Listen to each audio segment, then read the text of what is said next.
This is the Jabberjaw Podcast Network. Anticipation of my vacation, excited to smell the breeze and seeing all the water, things to discover, that's all I really need. You know you're getting close when sand's in the road, won't be long before you reach.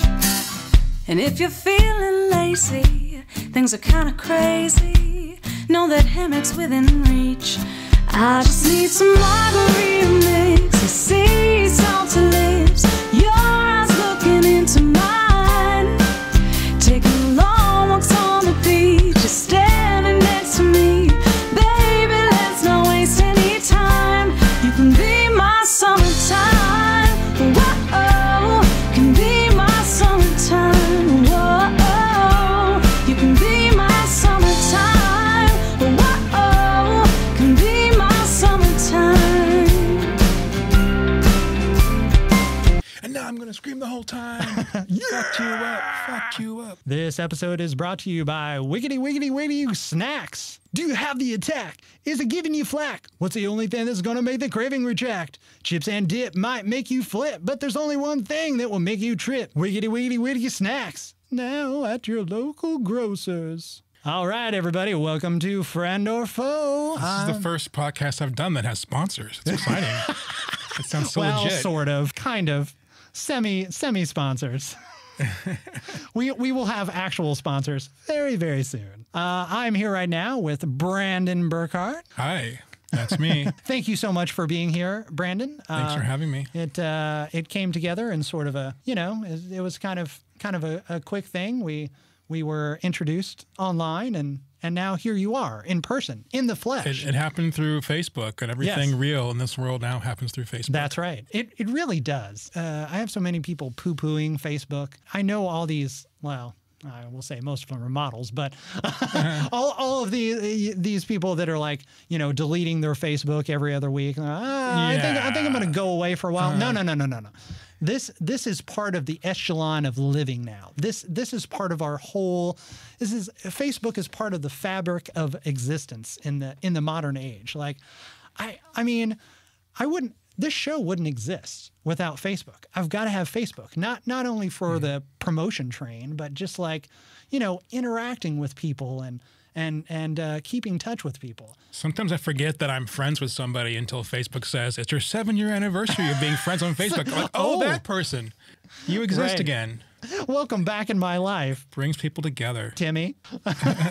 Now Thomas. Yes. Now he goes by now Thomas. He's married with 3 kids. That's right. And right. He met his wife and 2 dogs. He met his wife and his 3 kids and his 2 dogs all on Facebook. I'm technically not a millennial, but I embrace being a millennial. I accept the label because I love everything about the internet. I've been, I was all about the like AOL chat and when that existed, and of course, I had a MySpace page for like everyone else, and I enjoy seeing the transition of each piece of it as it comes along. And Facebook, I think, is fine where it is. I think they need to stop making quite so many changes. There's a bit too many. They're always adding things that you don't really want, Yeah. Well, and when I want to really scare myself, I'll look at my MySpace page. It's like going through a haunted carnival to see the dead ends that you left there 9 years ago.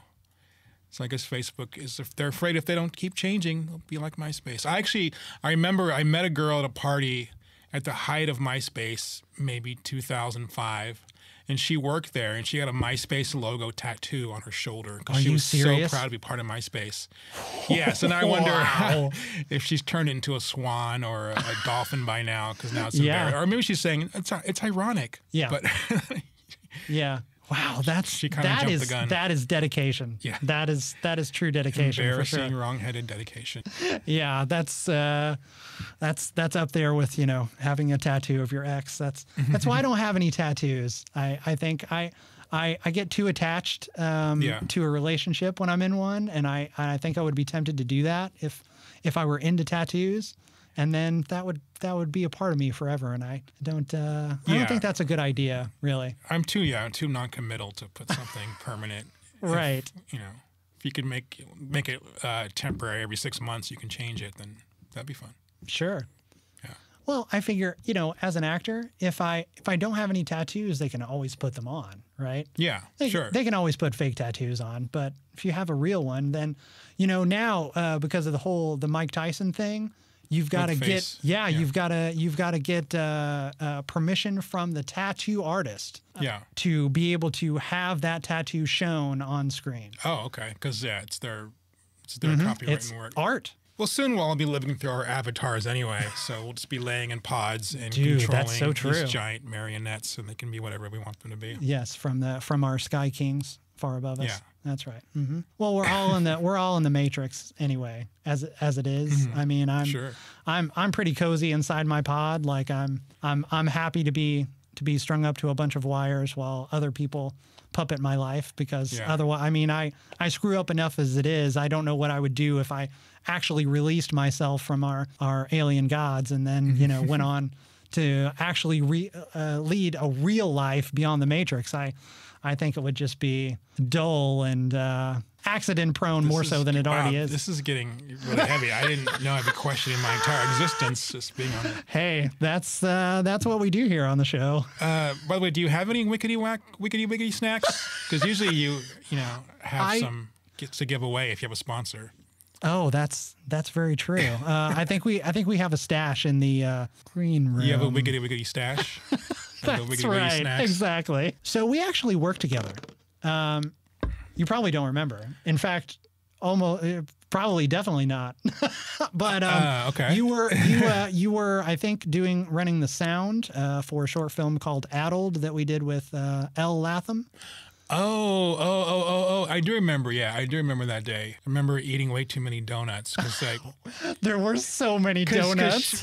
I've come across this with other productions, other people too. People will go old school and think, well, I'm going to feed the cast and crew with a bunch of donuts, and they show up with a couple of dozen, and everyone's, I'm on a diet. Are those gluten free? And then you have a box of unused donuts, and then I always feel guilty that the producer bought all these donuts, and then I'll eat 5 or 6 just to make the box less full.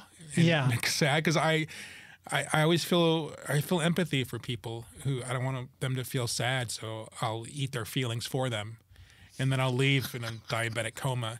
That happened with my storytelling show that I host. My partner insisted on buying donuts to give to the crowd, and then less than half of them were taken. And then I ended up eating half a box of donuts in my car at midnight on the way home. Oh, no. And I got so sick, I didn't want them to go to waste. No, you really don't, because they're so good. Dude, I'm a Krispy Kreme fan, fiend. My God. And they're so far away.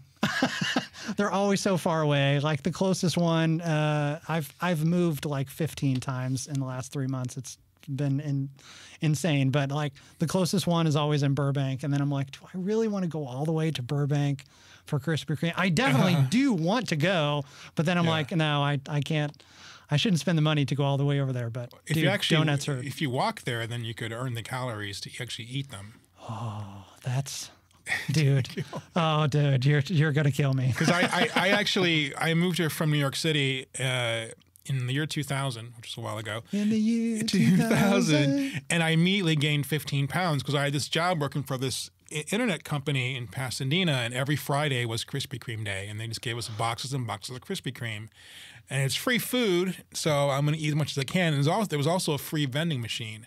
So I was just 5, 6 Dr. Peppers a day. It took me 7 years to lose the weight that I gained in 2 years at that job. Holy crap. They were killing us. Killing us with kindness. But it tastes so good going down. And you're like, I want more. Please give me more. Yeah. I got to watch it with the donuts and the Mountain Dew, dude. Oh, you don't drink Mountain Dew? Come on. You know it. You know I do. You can't do the Dew. Dude, I do the Dew. Are you doing the Dew so ironically? No. I had one right before the show, which is why I keep. Mountain Dew is for skateboarders who've crashed too many times and have severe brain damage in their heads. Well, I mean, dude, I love it so much. I know I need to just like stop cold turkey and quit drinking it. But Do you do the Code Red, or you just go classic Mountain Dew? I'm generally classic. Code Red every once in a while. You're feeling crazy. Mix it up. Well, yeah. What's the? There's a mango one too. Mango Mountain Dew? Yeah, I've had that a few times. I'm moving to Antarctica. I'm just leaving society behind completely. I can't live in a world where there's Mango Mountain Dew. So good. It's so good. I was actually dating a girl like 5 years ago, and she always complained she is terrible insomniac. I can't sleep. And one time when I picked her up, she was drinking a Mountain Dew Kickstarter. Is that a thing? And I'm like, Kickstarter, yeah. What the hell are you doing drinking those things? I don't know why I can't sleep. And so that just reaffirmed that people that drink Mountain Dew are stupid. No offense. Yeah, none taken. Or all taken. Yes. I will find you after the show, you son of... I don't know what it is. I've cut it way, way down over the last few years. Like, I haven't gone totally LA bougie, but like I cut milk out almost completely out. Milk is it's just terrible for you. Yeah, you don't need it. And with the Dew, like I'll have a can a day, because I used to you give me a 2-liter and I can down that.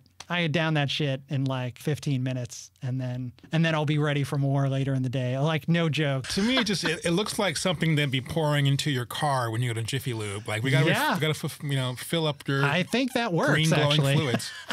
If you're out of any kind of windshield washing fluid, you just put Mountain Dew in there. Yeah. I think what's going to happen, ironically, is you're going to finally kick your Mountain Dew habit, and then the Friend or Foe podcast will get sponsored by Mountain Dew with all the Mountain Dew you can drink. Mountain Dew, if you're listening, PepsiCo. I know you had that whole falling out with the commercial, but I still love you. Only Mountain Dew though. We'll keep the Pepsi out of it. Did you watch that commercial? I unfortunately did, dude. I'm still. It's pretty bad. It's pretty unfeeling. But it's also confusing to me because I don't know anyone who ever drinks Pepsi. I just thought, how are they still in business? I've known one guy who drank Pepsi in my life of meeting 5,000 people or so. So I don't know who their market is. I don't know. And almost like all of the restaurants have Coke products. I think it's like yes, I do happen to know this. Taco Bell, Pizza Hut have Pepsi products because they're owned by the same. Yeah, that's right. Yeah, it's all the same people. I was watching that ad, and they're holding these protest signs that are all in Pepsi colors, and they're saying join the conversation, and it worked because we all joined the conversation. The conversation is how much we hate Pepsi. Right. We all got in on that conversation. Yeah, it's going strong. Pepsi and United. Yeah, United should switch to having only Pepsi products if they don't already. Right. Go together. I think it may very well happen, honestly, after yesterday. Yikes. So let's talk about your show. Okay. Tell me all about the show. It's a improv show. Yeah, it's a bit of a hybrid that my partner Tony Bartolone came up with, which is because I've been doing storytelling shows for 3 or 4 years now, and sometimes they can become a little formulaic as far as people tell the same story 7, 8, 9 times, so it's a little bit over prepared. So we had the idea of doing an improvised storytelling show where you have to try, off the cuff, come up with a story. So when we get our performers on stage, we give them a random prompt, like different forms of inspiration, whether it's a YouTube video or a poem or a song or a painting, and hopefully that'll elicit something to get them started on a 7 to 8 minute story. And so we do that at the Nerdist School stage the first Fridays of the month at 10 p.m. And it's been going well since October. We've maybe had 40 storytellers, and we've only had one. Actually, we've had 45 now. We had 1 out of 45 give up and panic and bail. And that was our show last month. 1 out of 45? It was going really well, strong for a while, and then we had this one performer who he just didn't. Sometimes people have to talk to themselves for a minute about what they're thinking about, and then a story from their life will come up that relates, and then they'll be great. as long as you just try to think of something to talk about, it'll work. But this one guy just immediately got up there and he's like, I don't know why I'm doing this. I don't want to do this. Can I sit down? And we thought he was kidding. People were laughing. And then we try to give him help. Like, hey, talk about this, talk about that. And he's just like, I don't want to be here right now. And he just left. So, but that made it more, it makes it more real that you see that, because we're putting performers out there on a tightrope without a net. And sometimes they're going to fall and crash. And Sure, a very anxietous kind of thing, you know, when you're sharing something about yourself that's very personal. And we've had and the good thing about it too is we had a couple people that reveal things that they've never told anybody. I mean, that are very private and kind of embarrassing, but we're not. That's why we don't film the show. It's like what happens at Blank Space Storytelling stays there. So we've learned some interesting things about people, but and the guy that bailed and quit, I kind of want to have him back, just like a triumphant return, go again. But sure, but maybe we shouldn't torture him like that. Have you had a time in your life where it was just like something that's hard to talk about, but you were able to express that? Yeah. I'm trying to think of what was most difficult. There are a couple stories that I told on stage things that happened 10, 20 years ago that I didn't even talk about to friends that I kind of had blocked out. And it was just, it was emotional, even like remembering what happened and acknowledging what happened and getting it out there. But then it's very cathartic when the crowd responds to it. But yeah, that's why I like storytelling, because I've done stand-up in the past, and I like telling jokes, but it feels just more satisfying to share something personal with a bunch of strangers and have them respond to it, because we all have a lot of the same experiences, whether we realize it or not. Because you'll think, oh, no one's had this kind of feeling, or no one's done something this stupid, and then people are like, yeah, I did that too, or I've done it even worse. So it's good to share. It's good to get that out. I auditioned for a nude comedy troupe. Wait, did you say new or nude? I said nude with a D. Yeah, there'll be some D on stage for sure. Giggity, giggity. As you can very well imagine, it was very. Wait, did you audition in the nude? Everything is a pun at this. What? Did you audition in the nude? Yeah, we all did. Yeah, there were about I think there were 16 of us in the room at the time. In the room, you mean in some guy's basement? There's no show. No, it was. There's no show. It was at a studio. It was at a building in Studio City. Yeah. I was gonna say. Was this in Van Nuys? It's Van Nuys. It's something like that would happen in Van Nuys, but Studio City's close enough. Yeah. I honestly, I had a blast, because here's the thing. Here's the thing. You know, when you're everybody always gives you the advice when you're going up on stage. You know, picture everyone in their underwear or naked or whatever it is. That never really helped me. Yeah. I just, most of it was just immersion therapy for me. I'm just like, I'm terrified to do it, so I'm going to do it anyway, and then I'll feel better afterwards. This was one of those things. This is totally insane, and something that, I don't expect myself to do. No one else would expect me to do something like this, right? I'm totally going for it.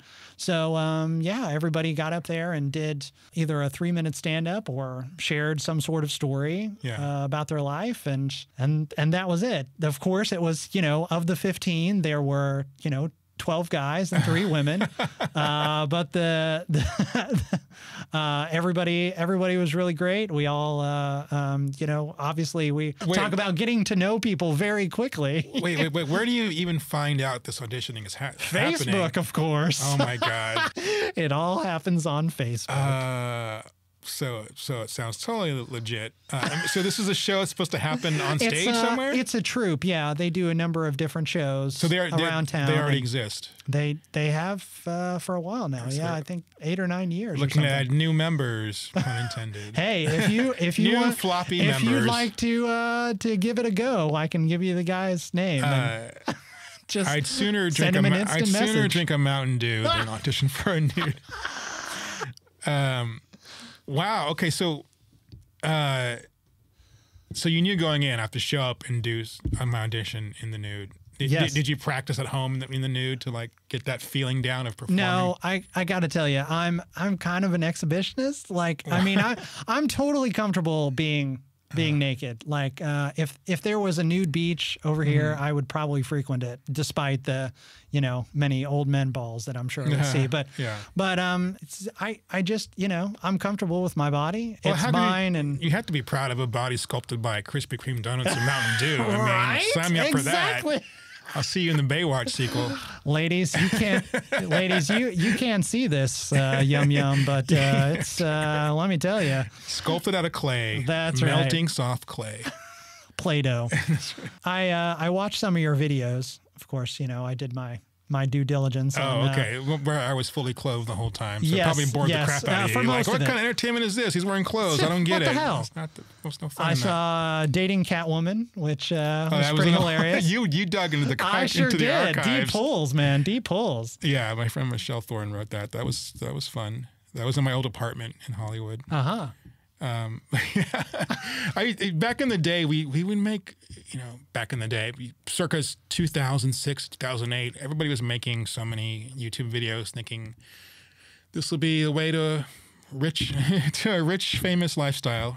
And then I haven't made that many of those kind of videos in the past 10 years, but there was a heyday where constantly shooting something. I made a YouTube page in 2005, and I legitimately thought I absolutely knew what it was going to become. And I'm like, I'm hitting this at every level. Like, I'm definitely going to be a YouTube star. Like, I'm going to make a shit ton of money off of this. It's going to be great. None of those things happened. You know who I feel sorry for? I had a couple of friends that were into this, which I never got into, but there were so many Vine stars that were obsessed with making the perfect Vine videos, getting the following going, and then it just all yanked away. Yeah, I was all up on the Vine myself. You were. I never really made anything significant on there. I mean, it was just and everybody's random doing crap, Snapchat videos and Snapchat stories. I don't even have time. And Instagram keeps stealing their things, and then Snapchat will steal their things, and back and forth. Yeah, because now it feels like such. Instagram has the same exact layout. It's exactly the same. As much as it's sort of terrifying, I embrace all of it. I wouldn't be doing anything without the internet. I just wouldn't, this podcast wouldn't exist. My livelihood wouldn't be able to have any legs. Like, I couldn't do proper promotion of anything that I'm doing or whatever without having access to all of that. So I wonder if it would be interesting. I know it didn't happen, but it'd be fun if pre-internet there was CB radio. In the 70s was big. What if there was a CB radio star who had like a number of followers tuning in and got sponsors? Breaker 19. This CB communications brought to you by Mountain Dew. Do the do. We got a Smoky on your tail. Yeah, that would have been cool. Absolutely. Let's go back in time and make that happen. Do a whole podcast on pagers, the Pager podcast. Yeah. I used to run an electronics store with my dad, and we actually, it started out as VCR repair, and then turned into a pager store and then cell phone store. So we had the bag phones, and then the huge brick phones like the Teletac 250s. And we ran the whole gamut. So like I've seen all of the generations of the technological advances that have come through. It's just. It's crazy and wild and sort of terrifying, but also really, really amazing and engaging. You know, what I missed from the whole VCR era was those Corvette-shaped video cassette rewinders you could get. You remember those? Like, I do. Those were the coolest thing ever. We fixed those. How would they break? People try to crash them into the wall or something? All the time. Yeah. We had all sorts of crazy stuff in our garage.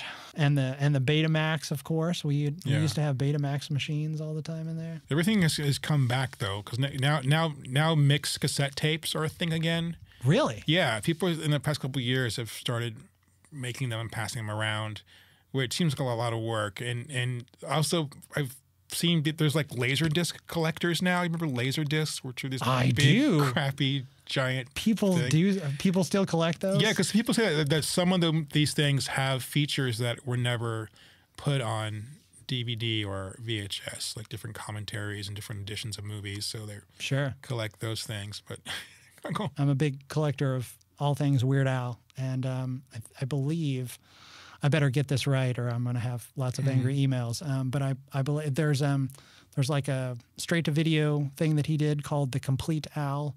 And there was one on Laserdisc that was put out that I've never been able to get my hands on because every time it shows up on eBay, it's like $400 or something. You know? Damn. Yeah. I like how you're worried you'll get a bunch of angry emails from Weird Al fans are so violent. They and really are. Full of rage. You don't want to piss them off. I love you all. Actually, they're the nicest. They're the nicest fans in the world.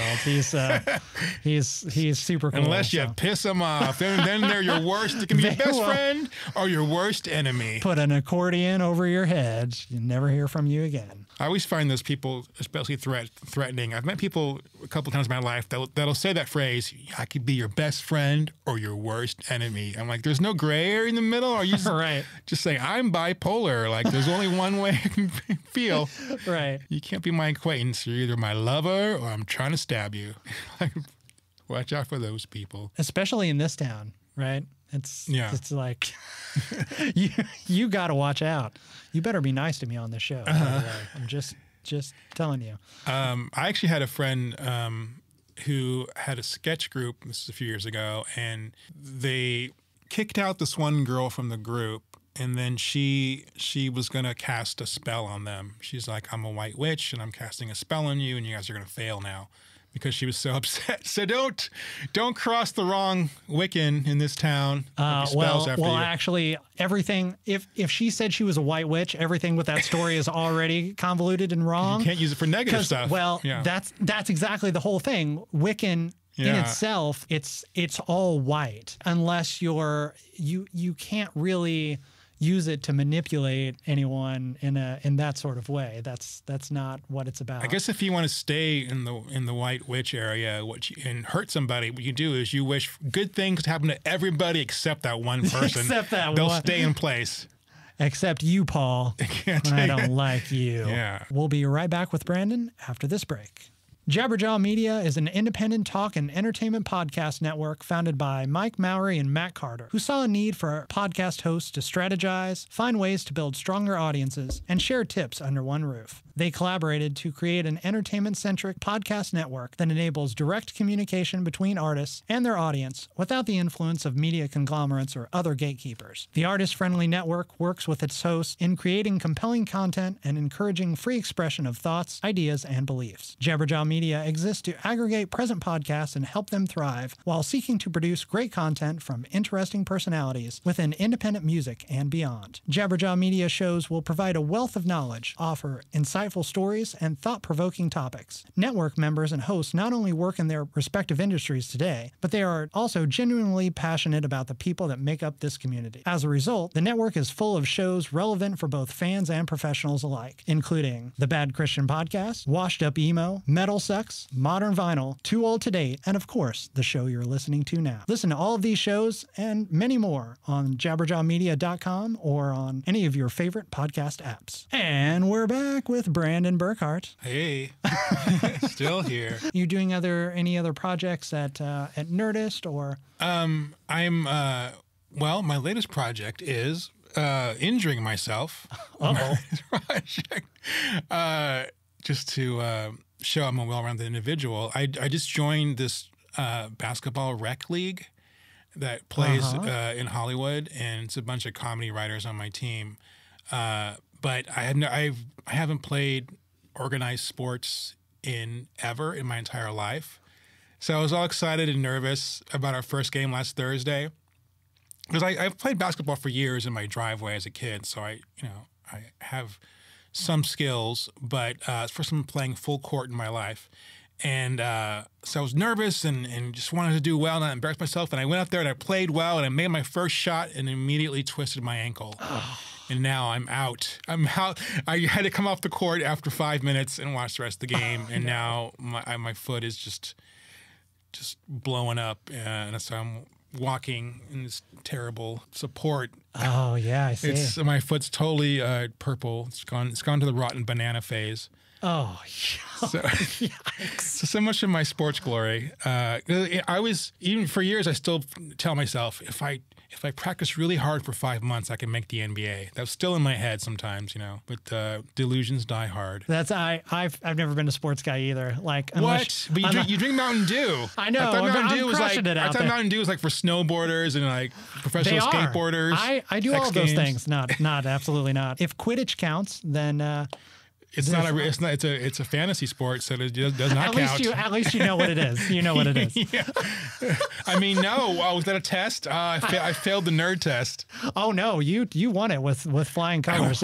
You know it. You know it's a Harry Potter. I don't want to reference, I don't want to get angry letters from the Harry Potter fans that I called it a nerd thing. You will. Oh my god. Yes. They're gonna burn my house Muggles down. and wizards alike will be trolling you. I'm like Pepsi. I've started the conversation between Muggles and wizards. They're probably brought together. Oh no. And Half-Bloods. Oh no, you can't say that on this show. I'll be canceled immediately. But when I'm not horribly mangling my ankle trying to live my childhood sports dreams, just like everyone else in LA, going to Starbucks and writing a screenplay.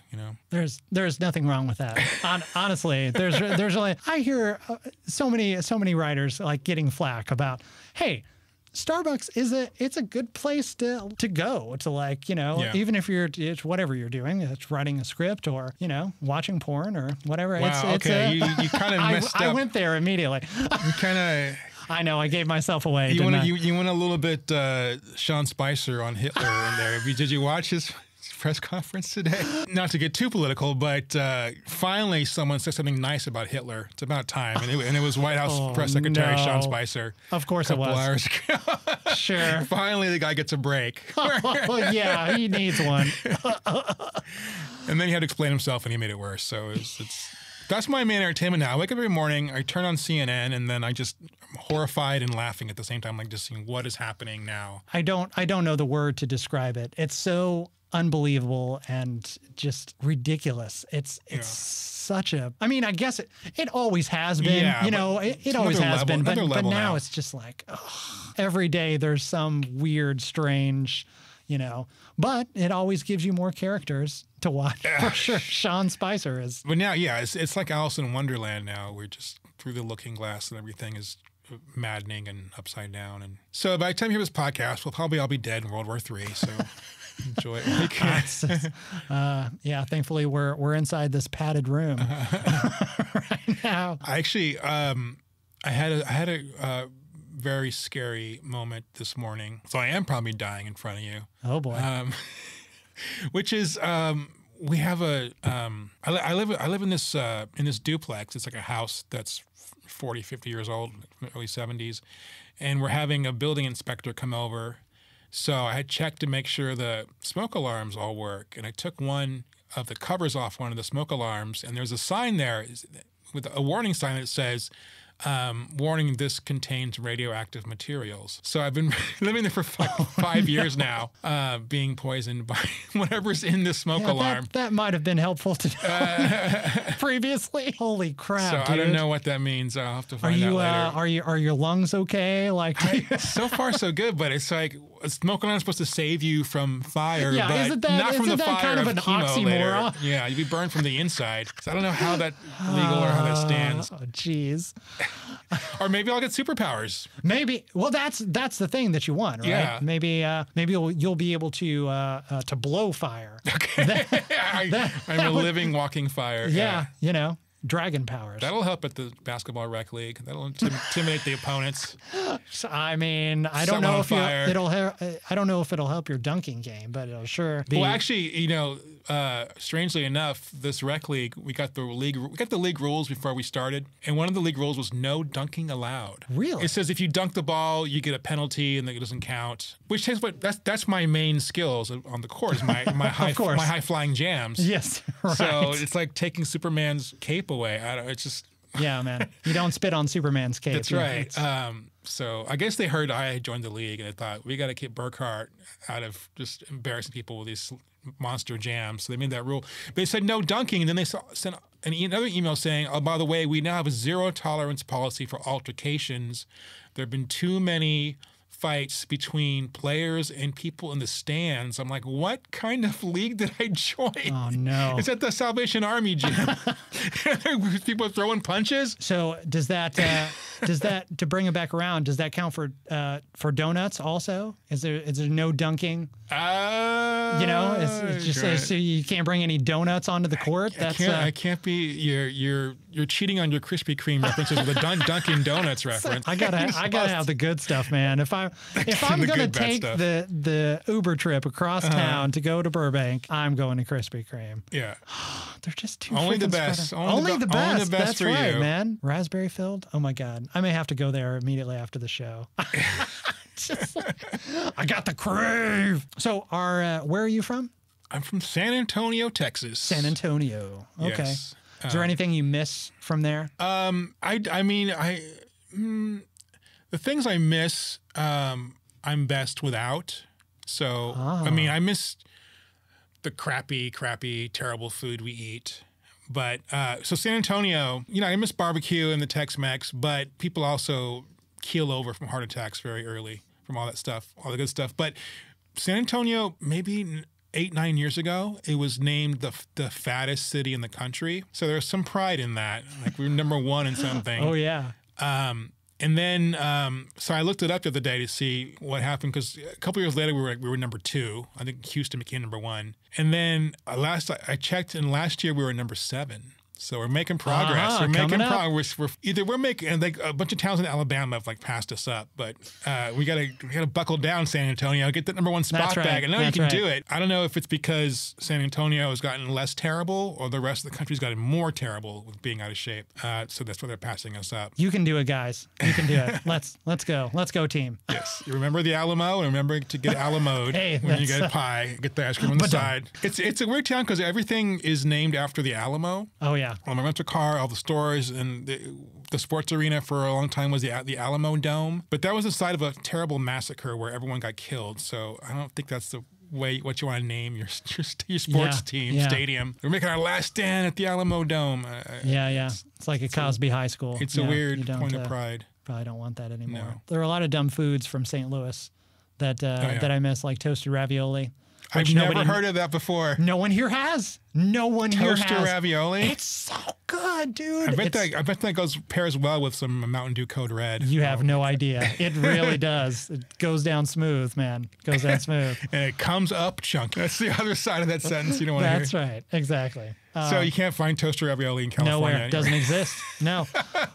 Or White Castle, which is our fast food go-to over there. I lived in New York for a while, and I got extremely ill on White Castle and never. I hear that a lot. Again. I couldn't. Yeah. They don't call them sliders for no reason. That's right. And in San Antonio we have Whataburger, which is the. Oh sure, I've been to Whataburger. Yeah. So when I go back, I make my pilgrimage there. But I eat there, and I'm just full for the next 3 days. And I'm like, how did I live off this every day? And then part of my Texas youth was Sonic, which we get all these Sonic ads in LA, Sonic. but Sonic's like miles. Strawberry and miles limeade, baby. Well, yeah, the drinks were fun and the tater tots are fun, but I hadn't had it in years. And I was driving to Vegas last year and I found a Sonic on the Boondocks. So I had it for the first time in maybe 20 years, and it was terrible. Oh, no. I don't know if it was a particularly bad Sonic, but the tater tots were burned and the burger was gross. And I was just like, it's not the way it was in my day. Yeah. When it was pure. In-N-Out is fine. I mean, yeah, it's okay. It's an all right substitute. They actually, and everything's becoming so homogenized that special regional things are kind of becoming ubiquitous. But although I'm not sure if toaster ravioli will make it, but they opened some In-N-Outs in Texas now because it was a big deal. My friends from Texas would visit me in LA and we'd go to In-N-Out because it was a treat. But they opened an In-N-Out in San Antonio, near where my mom was living, like 3 years ago. And I was there the week after it opened, and there were lines like a mile long. Wow. And they actually, for the grand opening, they'd have always police there for crowd control. Oh, wow. Because everyone heard like, oh my God, this is the big deal from California. Now it's in. Some Texans were complaining that the burger's too small for what you get because everything's bigger in Texas, including cholesterol and yeah, exactly. So it's like a light appetizer, the average In-N-Out. In-N-Out burger to a Texan. So their In-N-Out is Texas's like White Castle. Yeah, so those are sliders to tiny, them. Yeah, sliders to them. Because I no longer have my Texas stomach. I have a California stomach, meaning when I go home, I'll get full immediately on half the portion I used to have. Because I didn't realize until I left Texas that you could have green beans without bacon in it. Like everything healthy, we fuck up. I mean, we can't. Nothing can be pure. If you have broccoli, it's covered in melted cheddar cheese. Oh, yeah. If you have absolutely green beans there with bacon, do not serve me broccoli unless it's slathered in cheddar sauce. That kind of defeats the purpose. It's so good though, Brandon. It's so good. Brandon, thank you so much for joining me today. Really appreciate you coming out. I'm either going to be your best friend or your worst foe. There's no in between. That's right. You decide. Thank you so much to our engineer for engineering us all the way to the end of the show. Brandon, where can my listeners find you? They can find me at this little website, startup mom and pop website called Twitter. I've never heard of that. What is that exactly? I'm one of the early investors, and I'm an early adopter. Yeah. So you can find me now. My name is Brandon Burkhart, but I'm there on there as Burkhart Brandon because someone took my name and barely post. Sons of some bitches. idiot in Kentucky. So I'm at Burkhart Brandon. I post jokes there every day for your amusement. Thank you. And Friend or Foe, of course, you can find at all the places at Friend or Foe Pod, and that's FAUX. And thank you so much. See you next time. Anticipation of my vacation, excited to smell the breeze and seeing all the water, things to discover, that's all I really need. You know you're getting close when sand's in the road, won't be long before you reach. And if you're feeling lazy, things are kinda crazy, know that hammock's within reach.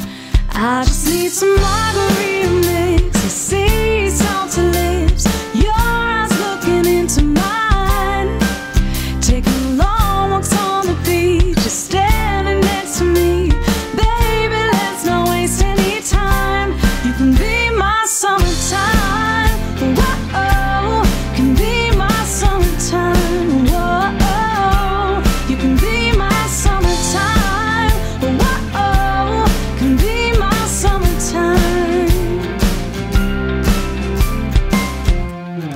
From the beach, seagulls laughing at me, sand between our toes, waves along the shore, and then cocktail hour in the outdoor shower. Well, that never seems so wrong to me. You know you're getting close when sand's in the road, won't be long before you reach. I just need some margarita mix, sea salt to lips, your eyes looking into mine, taking long walks on the beach, standing next to me. Baby, let's not waste any time. You can be my summertime. Whoa, can be my summertime. Whoa, you can be my summertime. Whoa, can be my summertime. It's so damn cold when you're not around. I need your warm soul here with me now. I just need some margarita mix, your sea salted lips, your eyes looking into mine, taking long walks on the beach, standing next to me. Baby, let's not waste any time. You can be my summertime. Whoa, can be my summertime. Whoa, you can be my summertime. Whoa, can be my summertime. Whoa, you can be my summertime. Whoa, can be my summertime.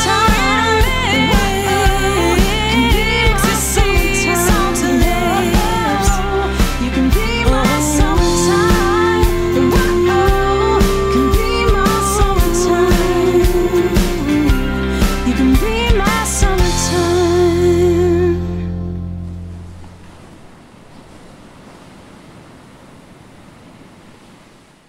Visit jabberjawmedia.com for more shows like this one.